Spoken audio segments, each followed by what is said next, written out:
Morning, Kate. You. Hello. Obviously, as one of my favourite members of our amazing faculty. You say the nicest things.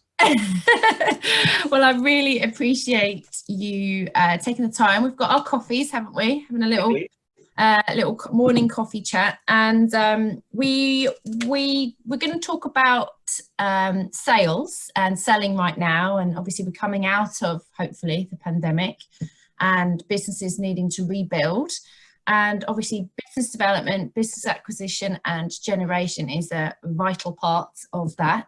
So we thought we would look at, team organisation around sales and sales leadership. So it would be good to kick off with a big question around what would you say, following the recent changes, what that means for sales teams and the way they're organised. What do you think about that, Simon? Well, I mean, one of the phrases you've just used actually is you talked about rebuilding, and I think that is a much better description of what needs to happen than another phrase that's been bandied around a lot at the moment, which is reboot. If you imagine it, use the metaphor of rebooting a computer. If your computer's consistently crashing and you just sort of switch it off and on again, yeah, it might work in the short term, but it's not a sustainable solution. You actually need to go and address what's causing the computer to crash in the first place.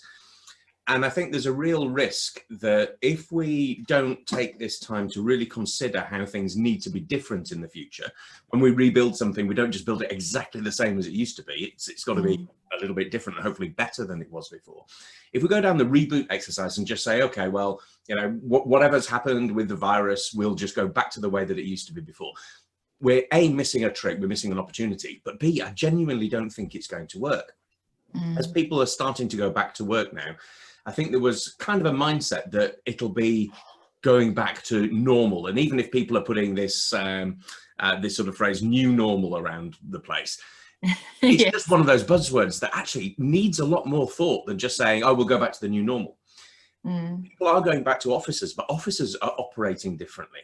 It's not that they're crammed in and those offices that you've worked in, I've worked in, and I would imagine a lot of people listening to this have worked in, where you've got the little rabbit hut cubicles around the place and the shared water cooler and things like that.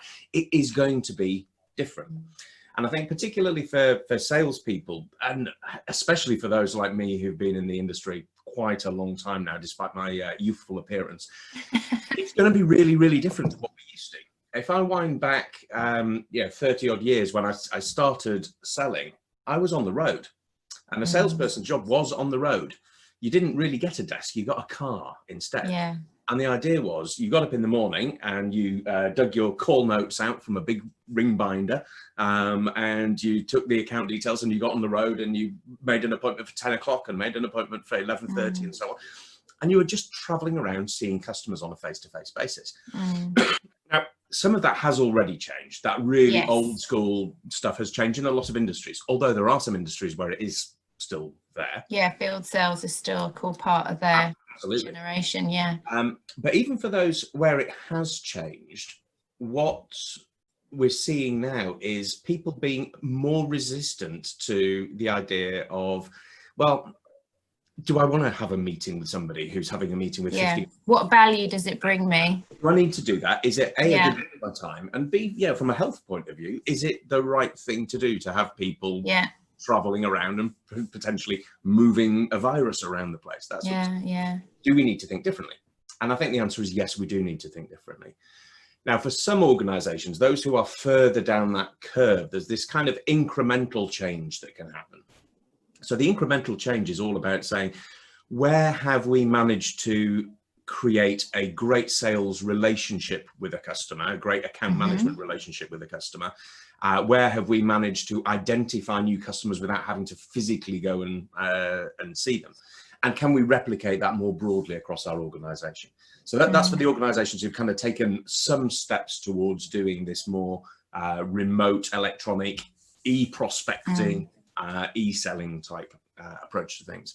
What you're saying is it's not going to be a sticking plaster. It's something that really you need to take time over, really take some investment to do some sales analysis, you know, using the team for that as well, you know, because you've said, you know, some people have great models and great relationships. So how can we replicate that? How have they achieved that?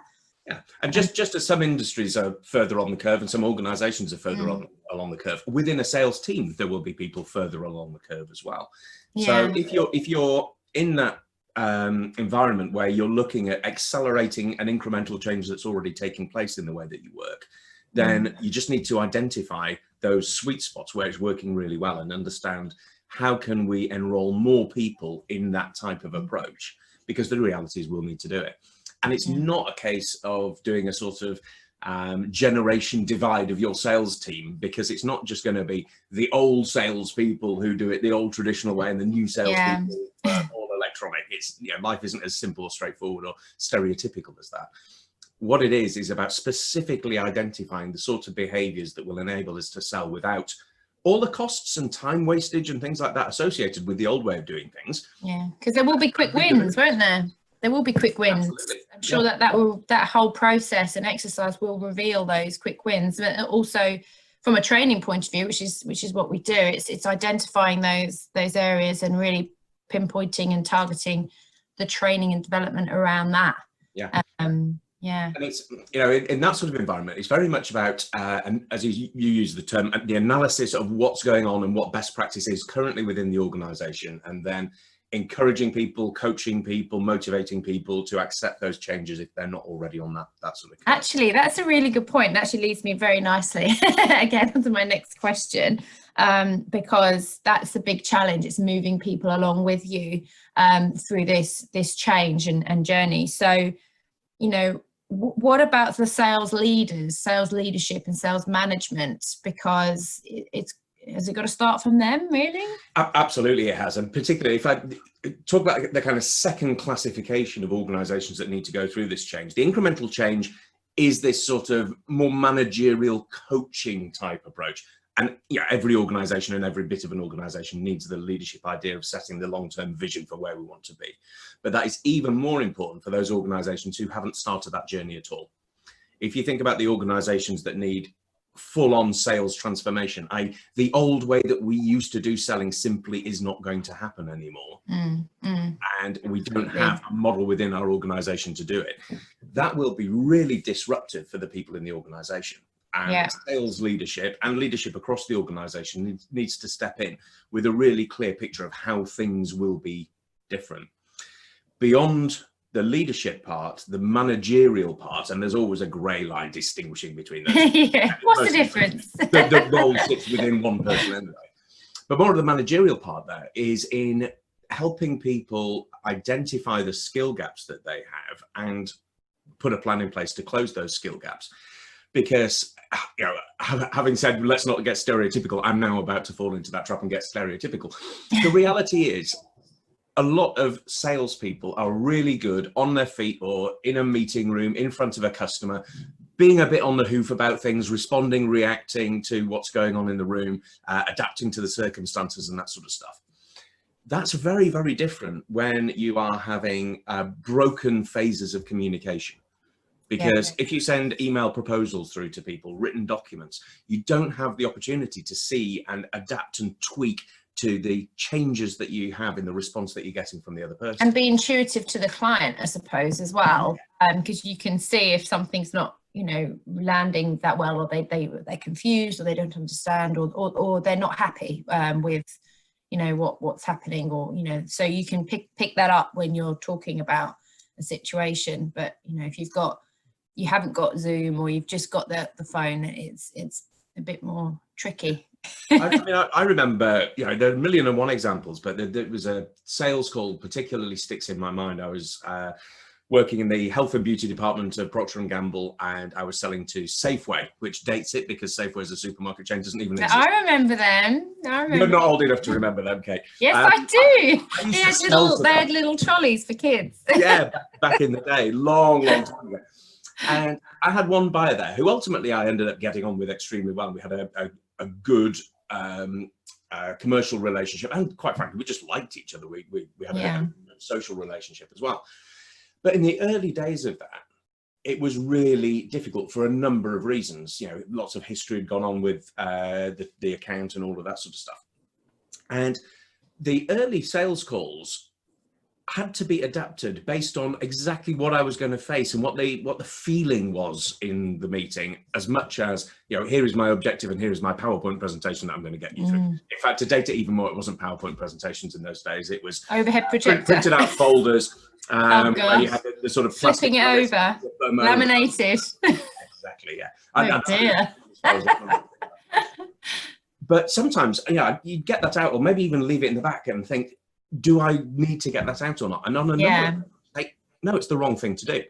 Now, it can take you down the road of really just focusing on yourself rather than actually the client, which is, you know, why you're there. Now, in the new world as we're going to see it, how are you going to do that? Because the instincts say, I have my presentation that takes people through the commercial opportunity that exists with this particular product or service that we'd like you to buy, and here are the financials behind it, and this is the process, etc., etc. If you can't adapt to the circumstances, then you'll just send that through. That's wrong. You need to have a different approach, because you've still got to build the relationships. We can't just throw sales material at people virtually. It doesn't work. It's not going to stick. We need to find smart ways of changing our sales approach to compensate for and potentially improve upon the fact that we're not going and sitting in a room with somebody. Well, I think that's a really important point. And obviously what's the sort of the main thread of our conversation has been, there needs to be a bit of an investment of time to understand and do some analysis and plan, because I know, as you know, working in sales a long time, and when we work a lot with sales teams, if you truthfully ask them to answer how much time they spend on strategic planning and who you know, how are they going to spend their time, who are they going to, you know, really focus on and target to give them the best return, they don't do it. There isn't that discipline, like you said earlier. People are off the hoof and, you know, focus on going to see their favorite clients, and you know, it's very natural to do that, to go where it's safe. I think right now, I suppose you've got to venture into the unknown and really investigate different ways. So, you know, we've run many sessions together, haven't we, where we've allowed and created that space for people, leadership in particular, as well as the team, to investigate and explore different ways of doing things. So, you know, it is important to take that time, because I suppose the reaction could be just to do something, you know, act busy, you know, get yourself really, you know, like your diary filled up and doing lots of things. But actually, you know, really, is that the best use of your time?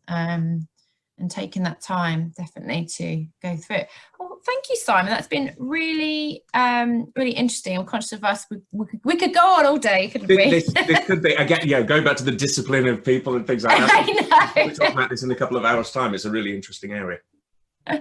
Well, really appreciate your time today. Thank you so much. And I'm sure I'll be speaking to you again at some point today about some of our clients. But thank you. Have a brilliant day. You too. Thanks, Kate.